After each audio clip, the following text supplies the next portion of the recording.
Hello everyone, welcome to part 5 of the series. Today we are going to talk about the openings, the fun way to start playing the game. Before this, we have covered 4 topics in 4 parts. In first part, I had told about the movement of pieces, how exactly the pieces move, what is the result of the game, whether it is a drawn, win, or loss, and how it these results came to be. We have talked about the little history of the chess. We have also talked about how we arrange the pieces on the board. We have talked about the strategy, a little strategy. I gave you a sort of glimpse about it.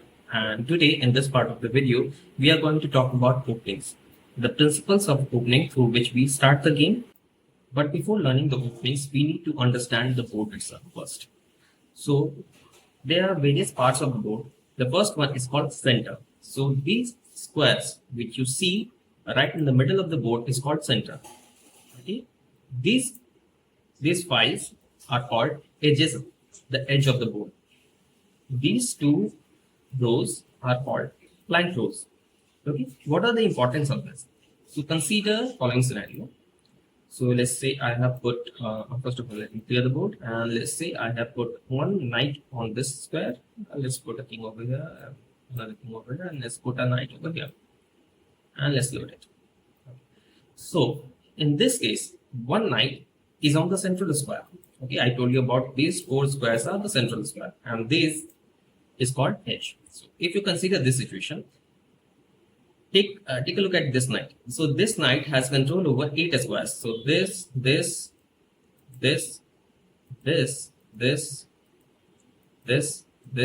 this. Whereas if you consider this knight, then let me clear all of this.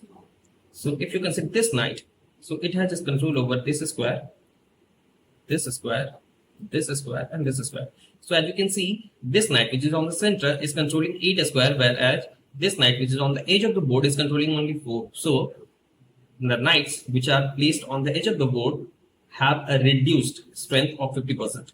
So ideally a knight should cover 8%, 8 squares, but if it is placed on the edge of the board, it contains only it controls only 4 squares, so its strength decreases by 50%.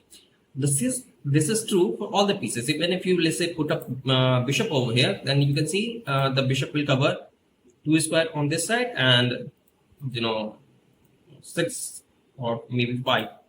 Okay, 5 square on this square on this side. Whereas if you put a bishop on this square, then you can see it will cover complete diagonal on this side and complete diagonal on this side. So as you can see, whenever a piece is placed on the center, it acts with the maximum of its strength, which is why the center of the board is very important. Whereas the edge of the board is something that we try to ignore. We try to ignore putting our pieces on the edge of the board until unless it is very much required. Whenever, let's say, we are winning a piece or we are threatening a checkmate or those kind of stuffs. So the center of the board is very important, and that is where we concentrate. We put our maximum attention during the opening. So let's begin. So the principle of openings are taking control of these 4 squares. Okay, this is the first one and the foremost one. The second one is about developing the pieces in such a way that it controls these 4 squares.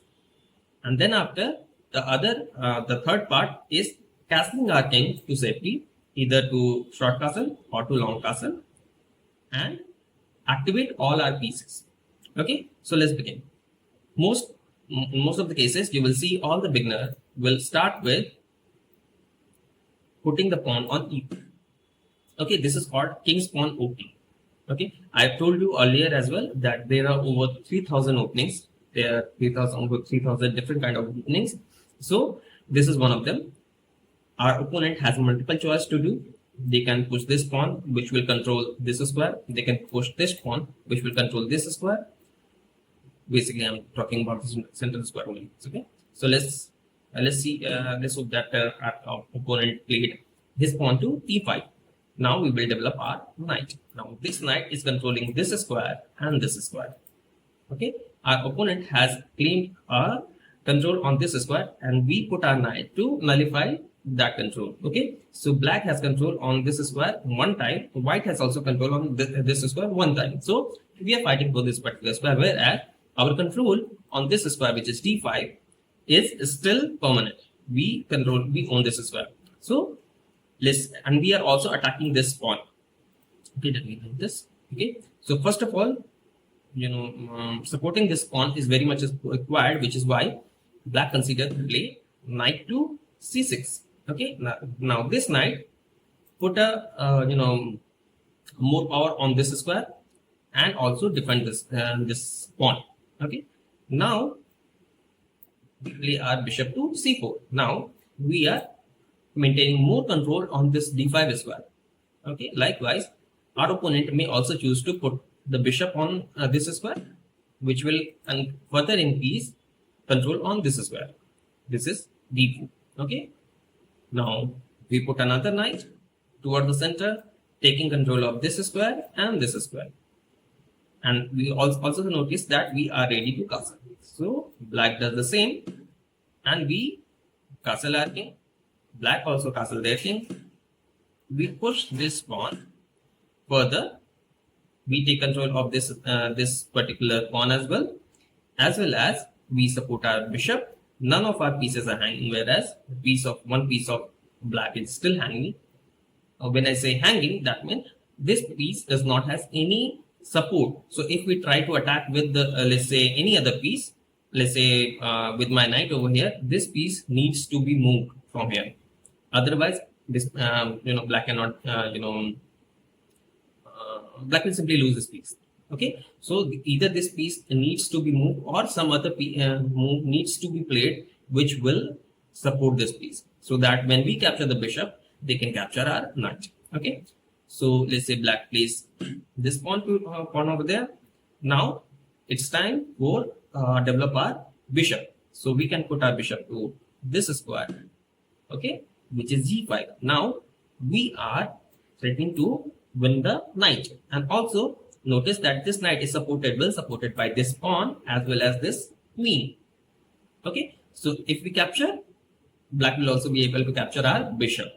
Okay, but let's say if black tries to save their knight by moving it to this square, then we will capture the queen. And I told you already, the queen is worth 9 points, whereas the bishop is worth just 3 points. So in actually we'll be winning more points, which is why this is called a pin. So pin is basically where a piece cannot be moved, otherwise there will be the consequence will be either mate or loss of material. Okay, so which is why this is called a pin. Black can do the same thing with our knight as well by pinning our knight to queen. Okay, whenever the piece is pinned and it also can be moved, it is called a relative pin.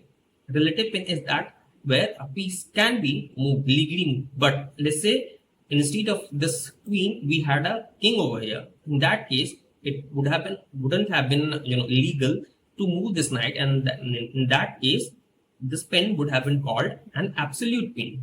Okay, so right now both of these knights are pinned. Okay, how we can get rid of it?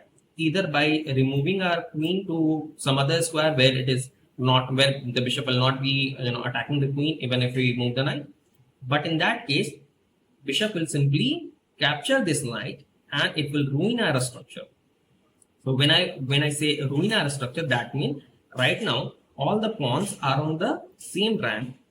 If we put this pawn over here, this pawn will be supported by this pawn as well as this pawn.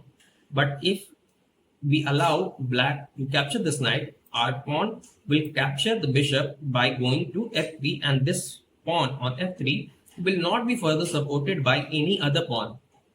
And that is how a pawn structure is called broken structure. Okay, and also you can see in that case there will be no pawns right in front of our king, so our king will be exposed even if we castle.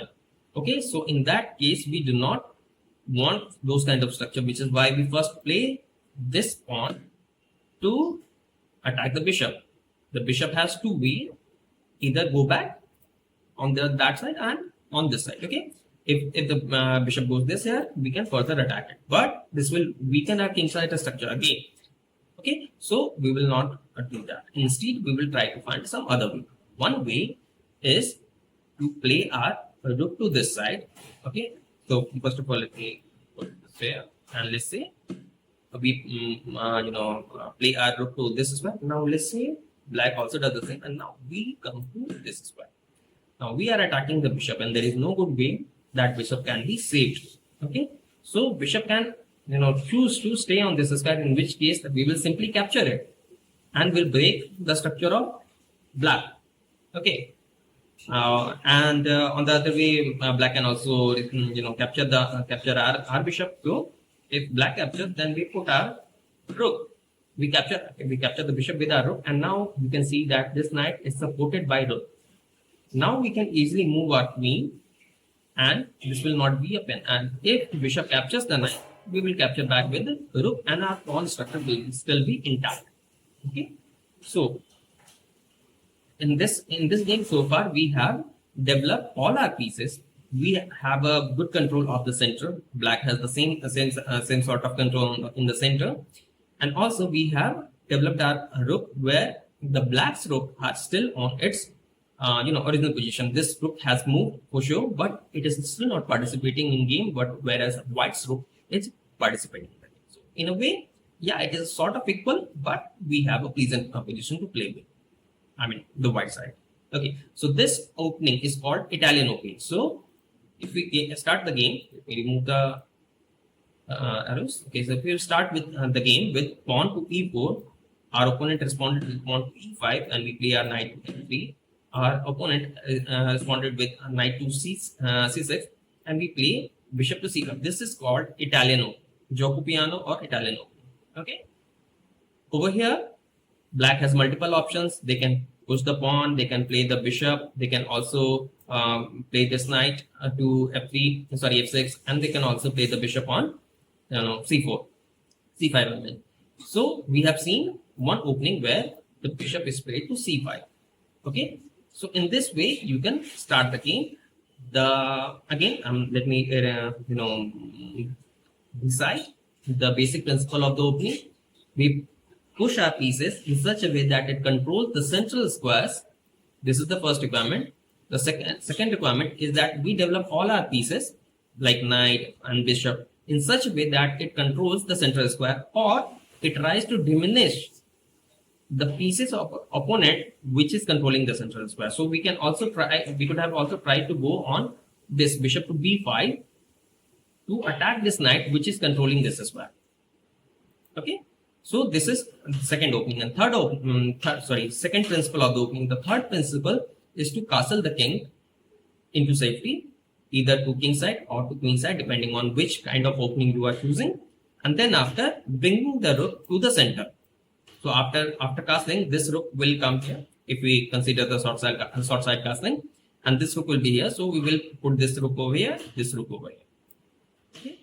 So I hope you understand the principles of the opening, and I hope you will use it in your game, and you will not play the moves randomly by attacking the opponent pieces, expecting that they will not see it and fall for your trap. Okay, so if you like this video, please subscribe and like this video, and also share with your friends who just starting with the chess.